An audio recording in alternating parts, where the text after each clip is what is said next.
फक्त एका उडीने भारताचा इतिहास बदलला. पूजाने 1.93 मीटरची ऐतिहासिक उंची पार करत तब्बल 14 वर्षांपासून अबाधित असलेला वरिष्ठ राष्ट्रीय विक्रम मोडला. पूजाचे वडील रोजंदारीवर काम करणारे मजूर आहेत. ते दिवसाला अवघे 500 ते 600 रुपये कमवतात. घरची परिस्थिती बेताची होती ना पुरेशा सुविधा होत्या ना महागडी प्रशिक्षण साधने.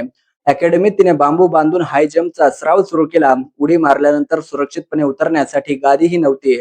मग तिने आणि तिच्या प्रशिक्षकांनी धान्याच्या पोत्यांचे ढीग रचून तात्पुरता लँडिंग पॅड तयार केला. पण आज ती भारतातील सर्वाधिक उंच हाय जम्प करणारी महिला बनली आहे. तिच्या नावावर अंडर 20 आणि वरिष्ठ आशियाई ॲथलेटिक्स स्पर्धांतील सुवर्णपदके आहेत. जेव्हा विजयाच्या क्षणी राष्ट्रगीत वाजले तेव्हा तिच्या डोळ्यात आनंदाश्रू होते. ते अश्रू फक्त तिच्या यशाचे नव्हते, तर संघर्ष, मेहनत आणि जिद्दीच्या विजयाचे होते. ही केवळ पूजाची नाही, तर त्या प्रत्येक व्यक्तीची जिद्द आहे, जी परिस्थिती प्रतिकूल असतानाही मोठी स्वप्ने पाहण्याचे धाडस करते.